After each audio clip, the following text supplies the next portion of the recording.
सहना भवतु सहनौ भुनक्तु सह वीर्यं करवावहै तेजस्विनावधीतमस्तु मा विद्विषावहै। ॐ शान्ति शान्ति शान्ति। जन्माद्यस्य यतोऽन्वयादितरतः चार्थेष्वभिज्ञस्वराट् तेने ब्रह्महृदाय आदिकवये मुह्यन्ति यत्सूरयः। तेजो वारिमृदां यथा विनिमयः यत्र त्रिसर्गो मृषा धाम्ना स्वेन सदा निरस्तकुहकम् सच्चिदानन्दरूपाय विश्वोत्पत्त्यादिहेतवे तापत्रयविनाशाय श्रीकृष्णाय वयं नुमः। यं प्रव्रजन्तमनुपेतमपेतकृत्यं द्वैपायनो विरहकातर आजुहाव पुत्रेति तन्मयतया तरवोऽभिनेदुः तं सर्वभूतहृदयं नारायणं नमस्कृत्य नरं चैव नरोत्तमं देवीं सरस्वतीं व्यासं ततो जयमुदीरये ततो जयमुदीरये।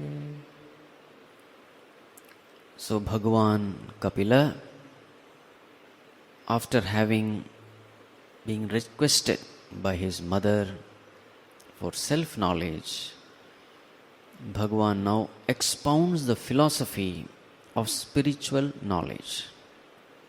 So what does Bhagavan say? O mother, the cause of bondage and liberation is one's own mind. So the bondage is a notion in the mind. So what is liberation? Removal of this wrong notion is liberation. The mind which is attached out of ignorance to Prakriti, the mind which is attached to matter, the body, such a mind attached to Prakriti Guna is a bound mind, and a mind which is attached to the Lord is a liberated mind. Now what happens when the mind gets attached to Prakriti? There is a strong identification with the body from which the ego sense is born. From ego, from the I comes mine. So from this combination of I and mine, all inauspiciousness arise forth. All the negativities of the mind arise forth. Kama, krodhadi negativities. So a bound mind can be called an impure mind. So what is it that we have to do in spirituality? Purification of mind. How can you purify the mind? By destroying the aham mama kara. How can you destroy this aham mama? Through right knowledge. So through bhakti, jnana, vairāgya, when that mind is given the right understanding, such a mind withdraws or detaches itself from the prakriti and attaches itself to the purusha. And thus that mind experiences infinite joy and peace. This is the fundamental. But then Bhagavan says, "O mother, among all the paths, the path of devotion is natural, it is easy, it is straight, free from complication and safe. This path is the most auspicious, especially for you." So therefore, why this path is auspicious we have seen. How to gain this devotion? So Bhagavan says, the nature of the mind is, it gets attached to anything which it exposes to. So therefore, if the mind is exposed to the worldly things, it will become worldly. If the mind is exposed to the holy men, the Sādhu Purushas, then such a mind becomes holy. So if you want to attain bhakti, there is only one way. You have to be with bhakta. This is the only way. Only bhaktas can give you bhakti. So therefore, one must seek the company of the holy men. Now the question is, who is a holy person? How will you know that they are holy? So now Bhagavan gives a list of all the virtues which are natural to a God-realized saint, the holy people. So what are these virtues? Titikshavaha. So these holy men are by nature titikshu. What you call? People who have titiksha. What is titiksha? Refer Viveka Chudamani. Sahanam sarvadukhanam apratikara purvakam chinta vilaparahitam satitiksha nigadyate. Sahanam, forbearance. How? Apratikara purvakam. Sarvadukhanam, whatever sorrow comes, there is no reaction, there is no grumbling, there is no complaining.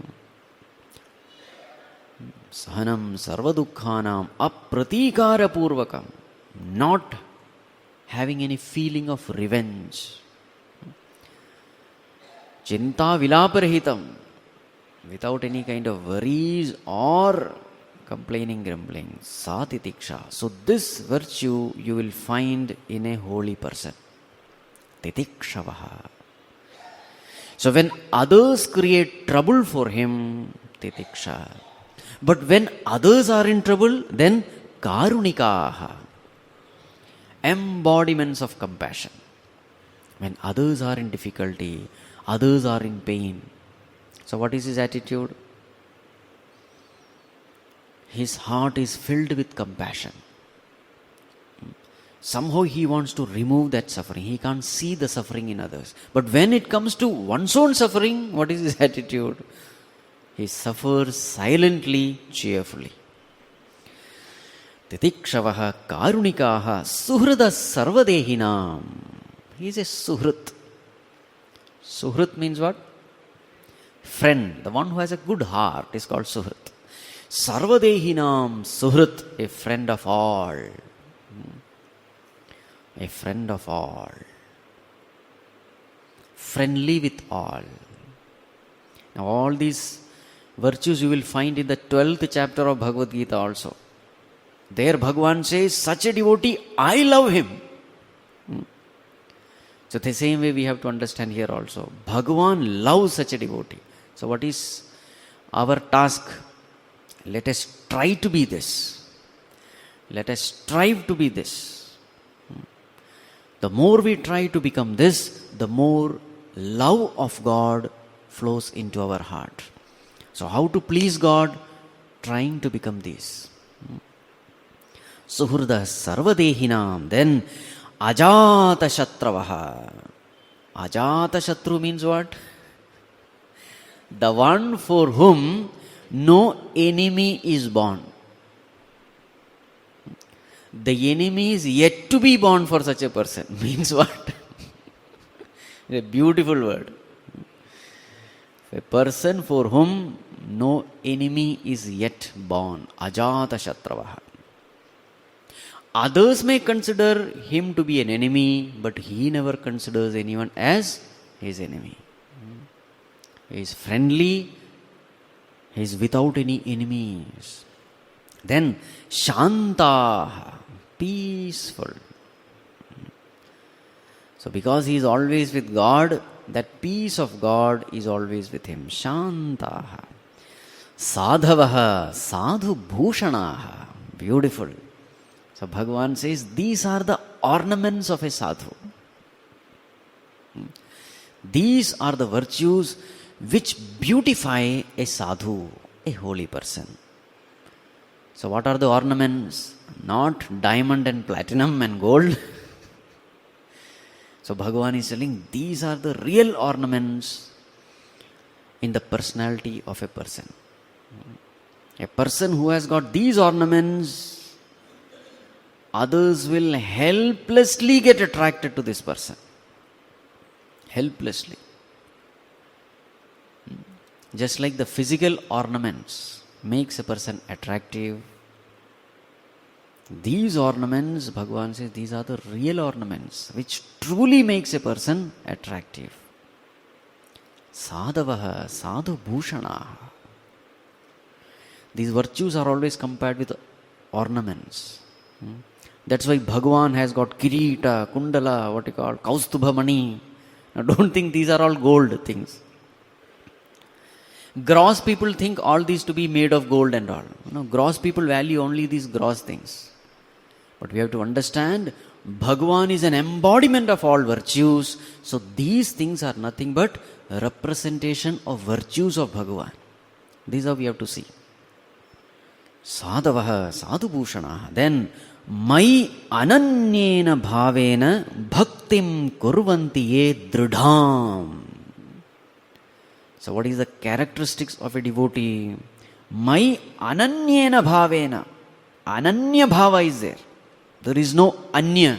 Single pointed devotion unto the Lord. Dridham bhaktim. Single pointed, firm devotion. Ananyena bhavena bhaktim kurvanti ye dridham mat krite tyakta karmanaha. For the sake of me, he has renounced all actions. What do you mean renounce all actions? Not that he is sitting quietly, doing nothing. Renouncing all actions unto the Lord means performing all actions to please God, not to please oneself, not to please one's own ego, not to fulfill one's own likes and dislikes. No. Bhagavan, if this is what you like, even though I don't like it, I will do it. Bhagavan, if this is what you don't like, though I may like it, I will not do it. This is called mat karmana. Performing all actions for the sake of God, to please God. So literally this is real sacrifice. This is yajna. Yajna karma means what? You have sacrificed yourself. You have sacrificed your egocentric desires. You have sacrificed your egocentric likes and dislikes. This is true sacrifice. Then, tyakta svajana-bāndhavāha. Tyakta, he has given up. Whom has he given up? Svajana and Bandhavas. He has given up his near and dear ones and relatives. Now these things, if you take literally, what will be the meaning? Running away from the family, going into some Himalayas. This is what you will understand if you literally take it. What actually it means. Now if you see that See, misunderstanding scriptures is very easy. This is where the guidance has to come. If giving up all the relatives, if that was the highest goal, Kardama Prajapati would have done it long back. Isn't it? So what does it mean? Tyakta svajana-bāndhavāha.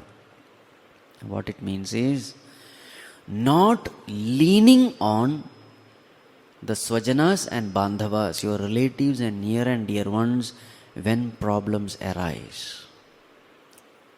Normally, we have friend circle, we have relatives, everything we keep in touch.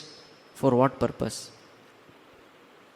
The purpose is, tomorrow if something goes wrong, I have these people to support me. Isn't it? So therefore we keep in contact.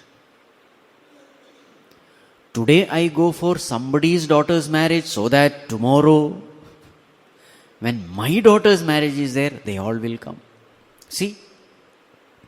This is called dependency. Today I am helping someone because tomorrow if I am in trouble, they will help me. The sense of insecurity is there deeply embedded in each and every one of us. How do we try to come out of this sense of insecurity? By holding on to others in the matter of money or relation or peace or whatever. We try to hold on to others and try to make us secure. Because deep down the fear is always there. But the funniest part is everybody is insecure. Now how can you hold on to insecure people and gain security? Insecurity plus insecurity equal to security? What kind of mathematics is this? But then we have no choice. A person who has no knowledge of the scriptures, he has no other choice. At least something. If he loses the balance, I will support him. If I lose the balance, he will support. And now the whole thing is going on this. Svajana-bāndhavās are for balancing myself in this uncertain world where everything is uncertain. So we try to hold on to them. So what does a devotee do? Tyakta svajana-bāndhavā means not that physically renouncing them. Tyakta svajana-bāndhavā means not leaning upon them. Because just like I am insecure, this fellow is insecure. What security he will give me? Whether it is husband or wife or children, whoever. Not leaning on them. When, where does he lean? Mad ashrayaha. Next. Tyakta svajana-bāndhavāha. Okay, fine, you have left all this. But where will you hold on? Somewhere you have to hold on. Mad ashrayaha. Depending on me. And that gives absolute security to you.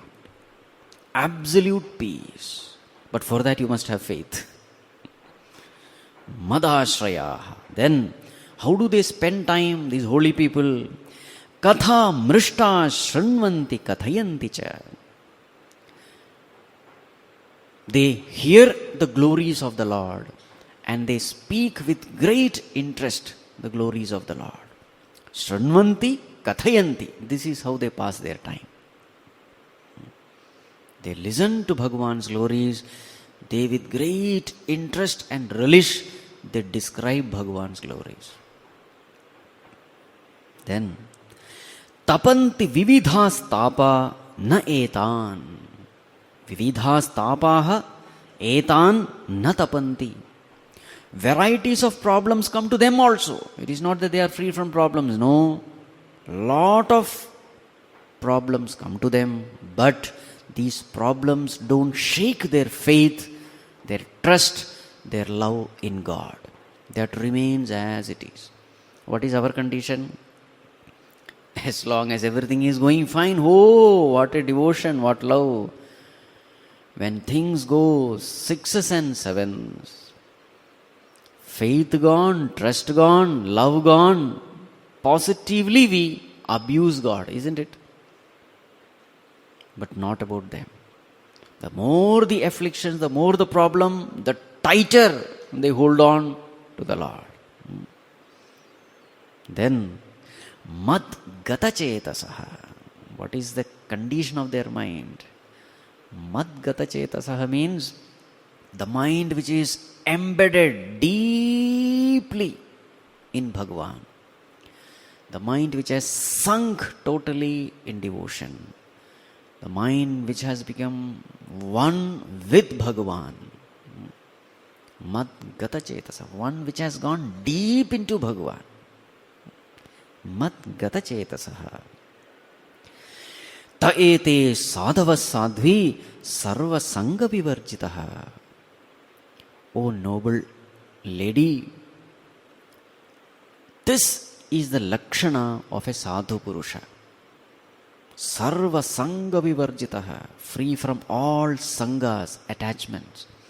So holding on to Bhagavan, they have dropped all attachments of the world. Sangasteshu athate prarthyaha. Therefore, one must sincerely crave for the association with such people. Intensely pray for association with such people. Why? Because sangadosha hara hite. Remain with them and slowly all the sangadoshas will go away from you. You will also learn their ways. The way they think, the way they live, slowly it will become a part of your personality also. Sangadosha haraite. In fact, satsangatve you will become nissangatva. The importance of satsang, how much ever we glorify, it is still less. So in the beginning itself, Kapila Bhagavan talks about satsang only. Before everything else comes, the first thing is satsang. When you see a person living these values, you are inspired to live those values. Merely reading books will not do. There are so many books, wonderful, but when you are with a living person, when we are in the company of such holy people, the speed with which you evolve is very fast. So therefore, satsangaha sarvatha karaniyaha, in short. Then what happens in satsang? How does that person evolve? That's beautifully mentioned here. Satam prasangan mama virya samvidah bhavanti hrit karna rasayana kathaha tajjoshanadashvapavargavartmani shraddharatir bhaktiranukramishyati bhaktya pumanjata viraga indriyat दृष्टश्रुतान् मद्रचनानुचिन्तया चित्तस्य यत्तो ग्रहणे योगयुक्तः यतिष्यते ऋजुभिर्योगमार्गैः. So what happens in satsang? In satsang what happens? The glory of Bhagavan is sung. The nature of Bhagavan is described. This is what happens in satsang. And slowly what happens? The person listening to this glories of Bhagavan, he develops interest in apavarga vartmani. He starts showing interest in apavarga. Apavarga means moksha. The path of liberation becomes appealing to him. And slowly he starts showing more and more interest in this path of liberation. Shraddha, ratihi, bhaktihi, anukrameshyati. These things start growing. There is faith in the path. There is more and more devotion. With greater and greater enthusiasm, that person starts walking this path. Meaning, he takes this path seriously in life. Otherwise, that seriousness in spirituality doesn't come. Seriousness in spirituality comes only when you are with people who are serious about moksha. This happens in our school also. So the fellow doesn't want to study. But when he is amidst students who are studying hard, isn't it?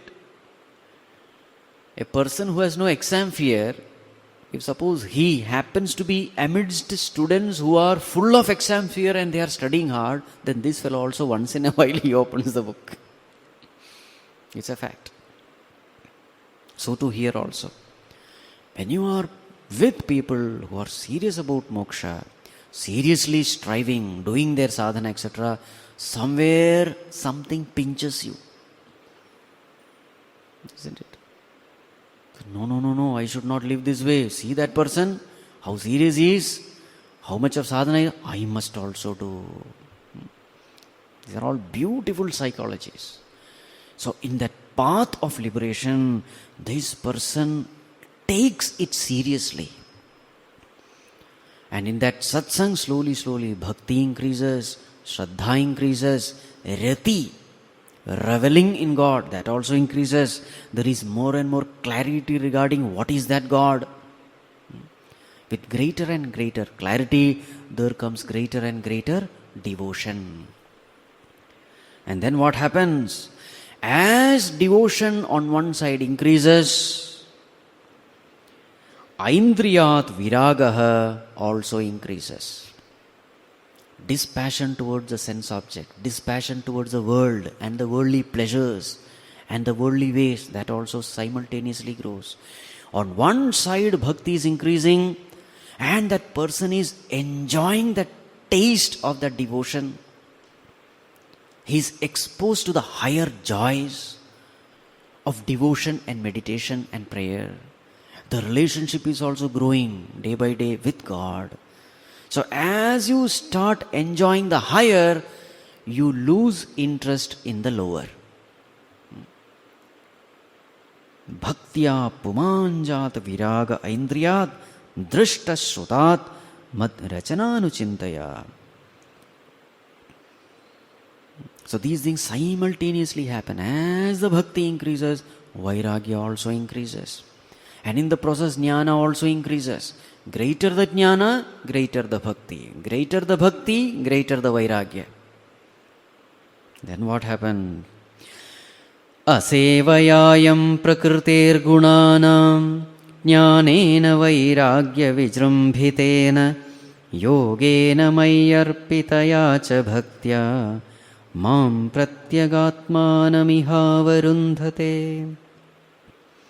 So on one side, asevayayam prakriter gunanam. On one side, sense control, no more indulgence. Vairāgya, freedom from the worldly samskaras on one side. On the other side, jnanena vairāgya vijrambhitena. On the other side, increase of jnana vairāgya. And yogena mai arpitaya cha bhaktya. Jnana vairāgya bhakti increasing on one side. Then freedom from Vishaya Vasanas on the other side. So on one side you are easily detaching from the world, on the other side you are easily attaching to the Lord. Together, what happens? Mam pratyagatmanam ihavarundhe.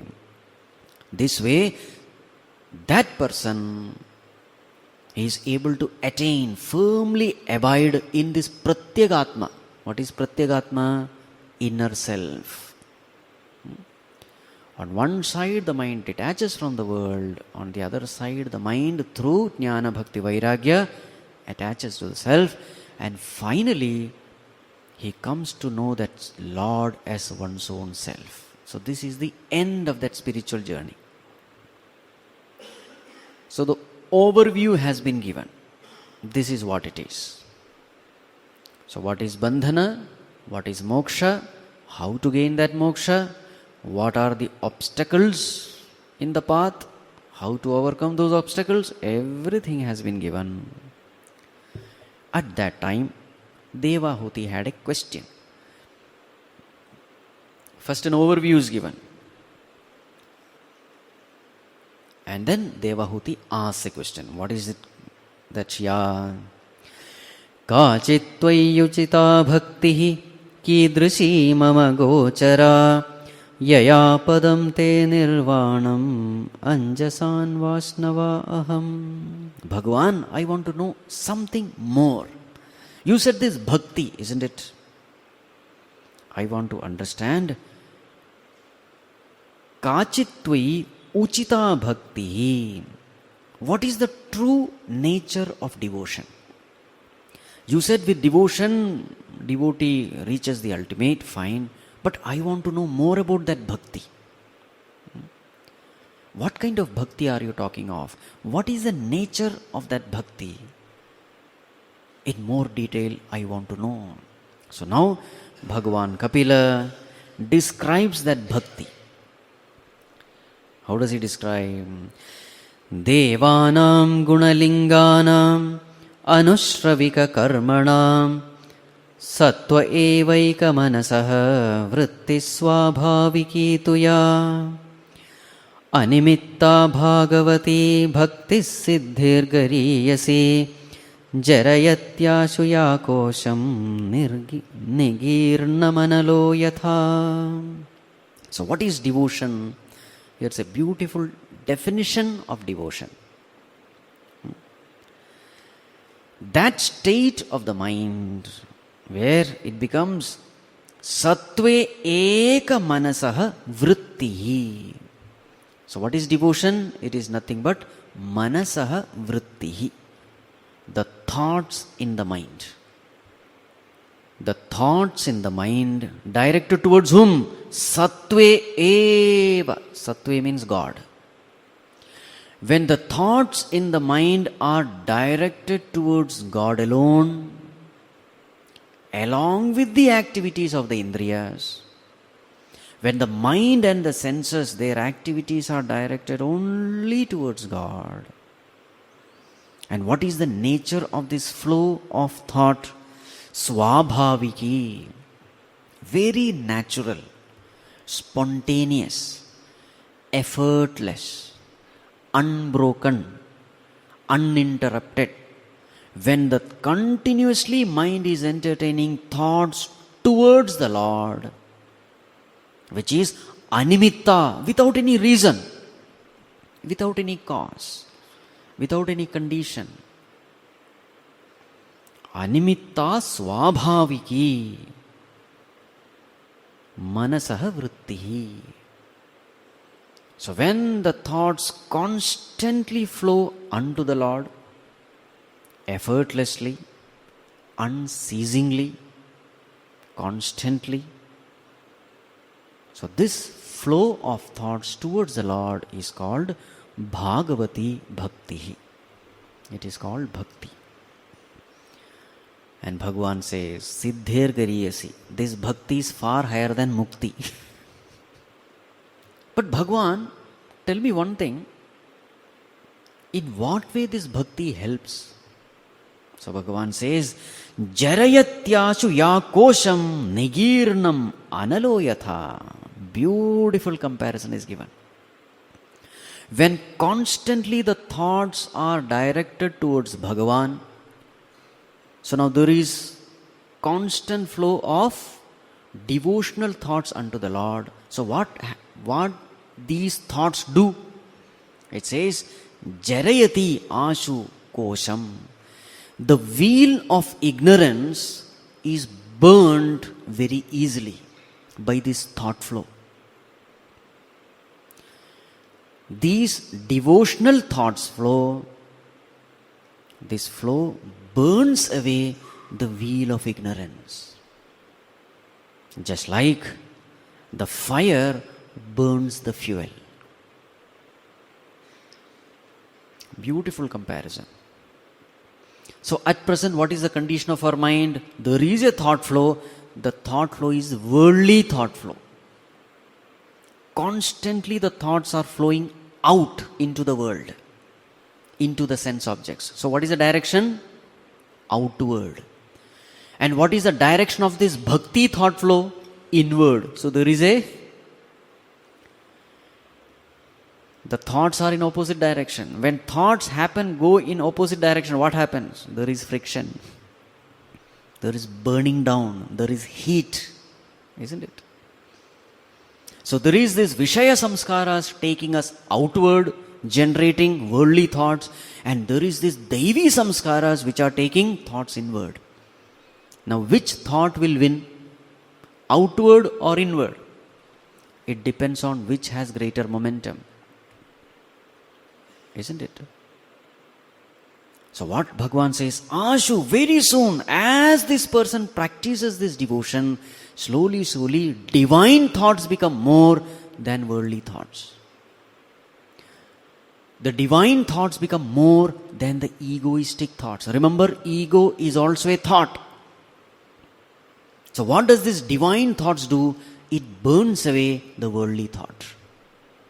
You cannot have what you call flow in both the direction. Can you have water flowing in both the direction at the same time, at the same place? No possible.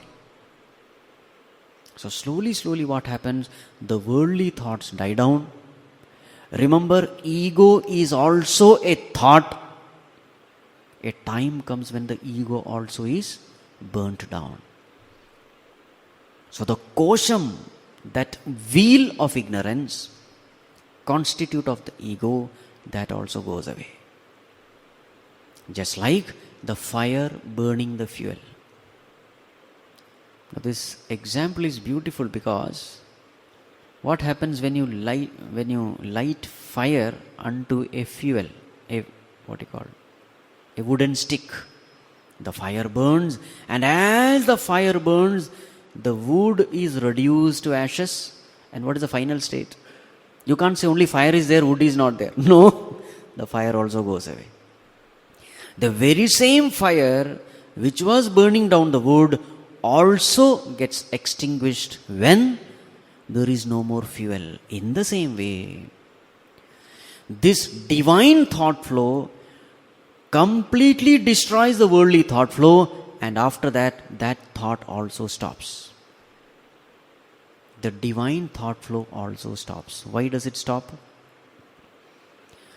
The entertainer of that thought is no more there. The ego is no more there. Are you able to understand? What means is, ego is completely eliminated. What remains is only pure consciousness.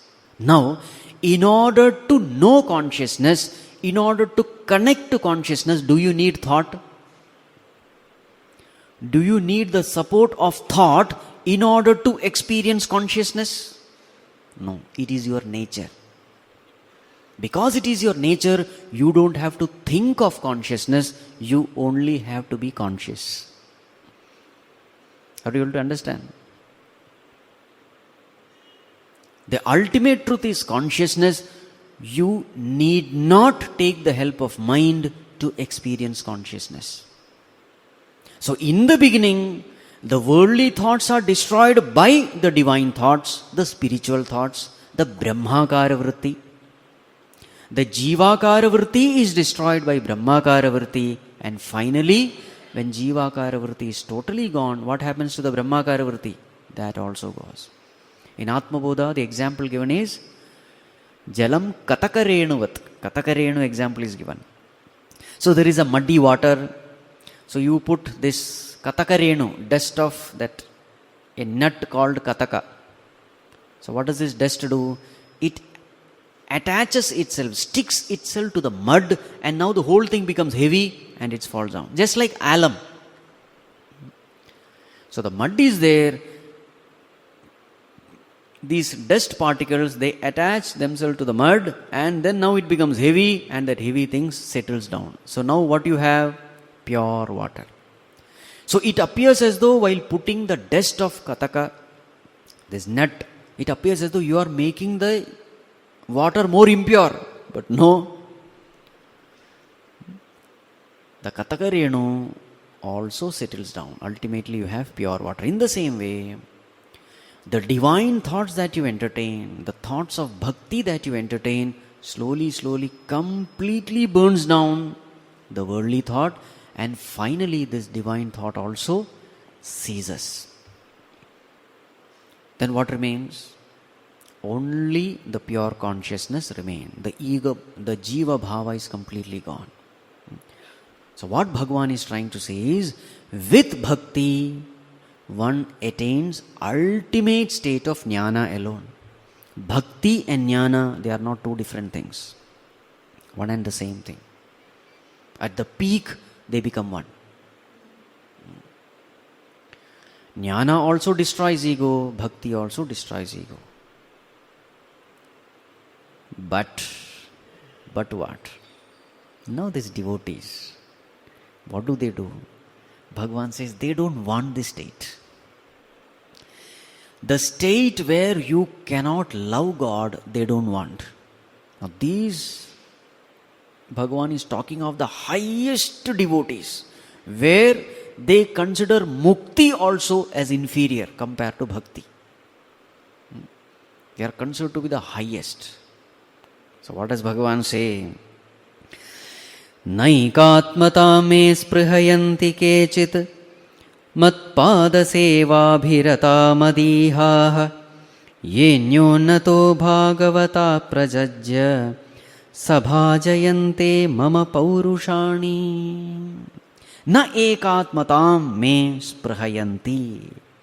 They don't want to become one with me. These class of devotees. So the question was, what is the sign of a true devotee? So the sign of a true devotee is who wants devotion.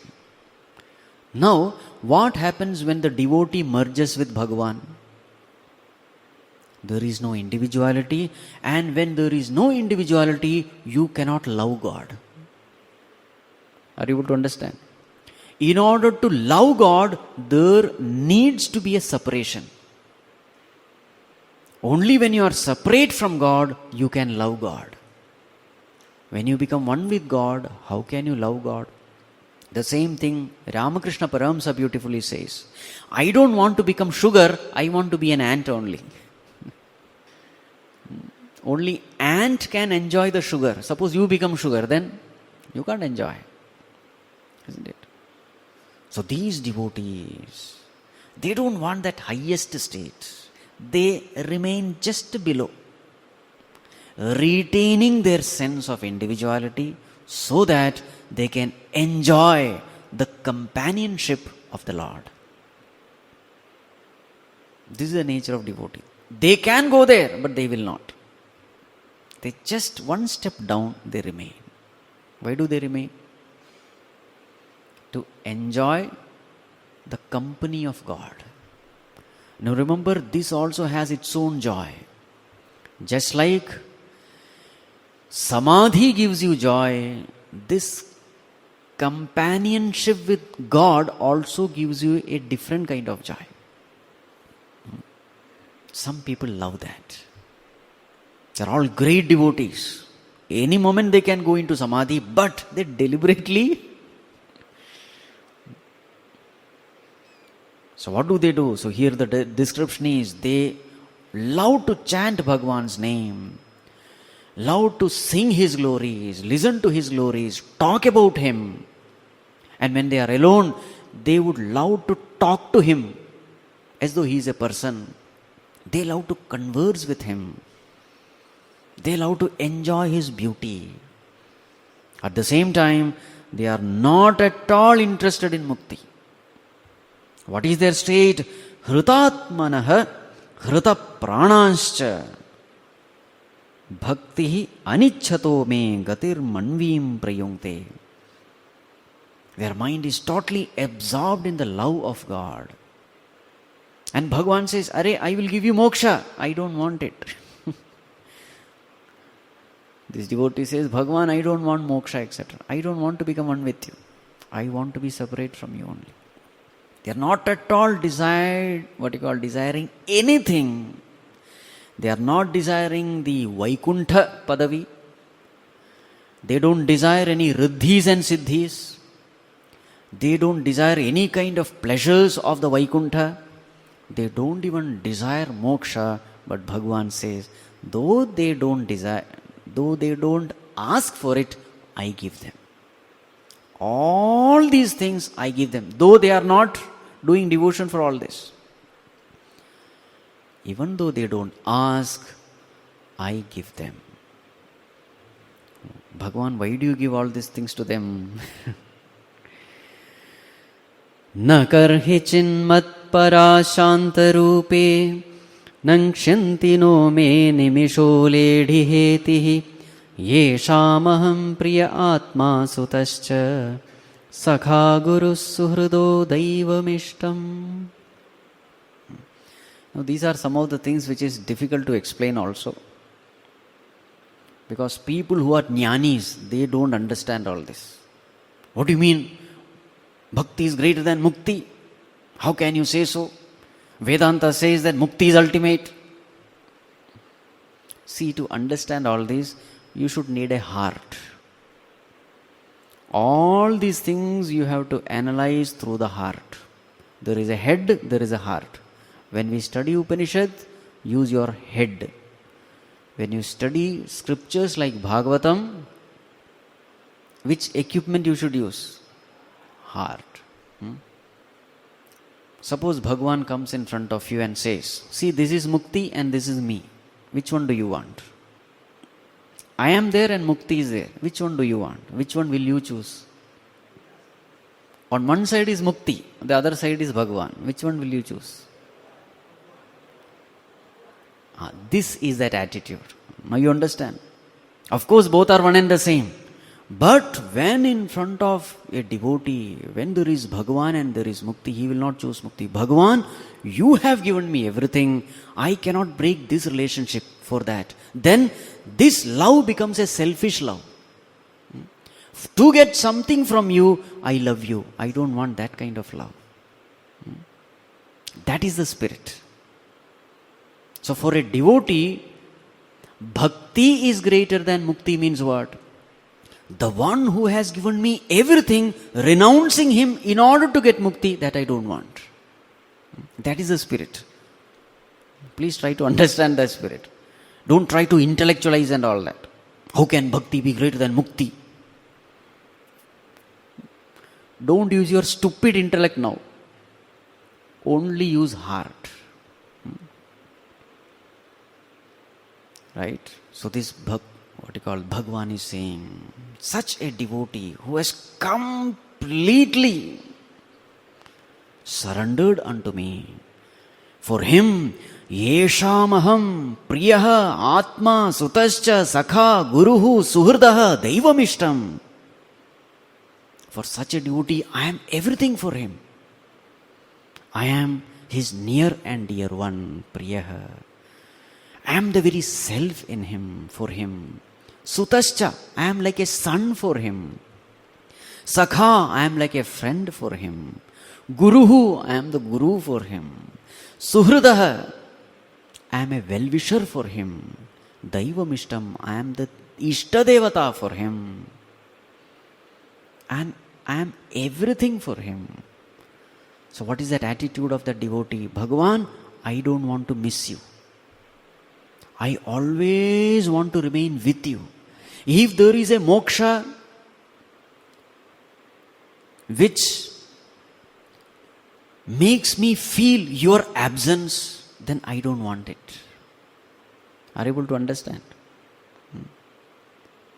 Bhagavan says, such a devotee is the ultimate. Bhagavan says, for him, I give him everything. He has absolute clear entry into Vaikuntha, and my Kala Chakra has no effect upon him at all. Meaning, he becomes free from the fear of death completely. So here in this state, you will find Bhagavan himself taking the initiative to give him moksha. Here Bhakta is not trying to gain knowledge, etc. Here Bhagavan himself is forcing knowledge upon Bhakta. Right? Tesham, what you call? Nityayuktanam bhajatam priti purvakam dadami buddhi yogam tam yena mam upayante. I give them knowledge. They don't have to strive for knowledge. I give them. Forcefully I give them. Teshameva anukampartham aham ajñānajam tamaha nāshayāmi atmabhavastam jnāna deepena bhasata. I light the lamp of knowledge remaining in their heart. If necessary, Guru also is not necessary. I myself will become the Guru also for him. Give him everything. If he needs a physical Guru, that also I will supply. But I am capable of giving this knowledge without any Guru also. Right? So when such a devotee who has surrendered completely unto Bhagavan, considering Bhagavan as his everything, maybe he is a Saguna Upasaka, doesn't matter. What is it that Bhagavan cannot do? Whatever laws he has made, he can break those laws also for the sake of his devotee. So, O Mother, this is the nature of that true devotion. Visrujya sarvananyascha mamevam vishvato mukham bhajantyananyaya bhaktya tan mrityorati paraye. So those people who worship me with ananya bhakti, tan mrityoho atiparaye, I make them cross beyond the ocean of samsara, the ocean of death. The similar verse comes in 12th chapter also, isn't it? Tesham, what is that? Tesham aham samudharta mrityu samsara sagarat. Yes. Bhavami nachirat partha mai aveshita chetasam. Correct. Same thing. Bhagavan says, I take up the entire responsibility of that devotee. He need not worry about moksha, jnana, shravana, manana, nidhyasana. He need not bother. I will do everything for him. Bhagavan, but there are so many devotees worshipping so many devatas. Now here Bhagavan says, what does he say? Nanyatra mad bhagavatah pradhana purusheshwarat atmanas sarva bhutanam bhayam tivram nivartate. There are so many people who worship this and that. Bhagavan says, as long as you don't worship me, the fear will not go away from you. Why? Because I am everything. Who am I? Pradhana Purusha Ishvaraha. I am the Lord of the Jiva and I am the Lord of the entire universe also. I am the ultimate. So here the question is, how is it that Bhagavan, you give him the highest? I give him the highest because I am the highest. Even though that devotee may be worshipping me in a saguna form, doesn't matter. Since I am the highest, I am capable of giving him the highest. Bhagavan, who are you? Listen to my introduction, self-introduction. So Bhagavan is introducing himself. Who is he? Atmanah sarva bhutanam. I am the self of all beings. Then Pradhana Purusha Ishvaraha. I am the Lord of the Jivas and I am the Lord of the entire world also. But Bhagavan, we hear about so many devatas, Surya Devata, Indra Devata, Chandra Devata. Listen. Mad bhayat vati vatoyam. The wind blows out of my fear. Surya tapati mad bhaya. The sun gives heat and light. The sun shines out of my fear. Varshat indraha dahatyagnihi. The Indra rains out of my fear. The fire burns out of my fear. Mrityus charati madbhayat. The Mrityu, Yama himself, whom everybody is scared of, he is scared of me. So what is being said is, I am the Lord of everything.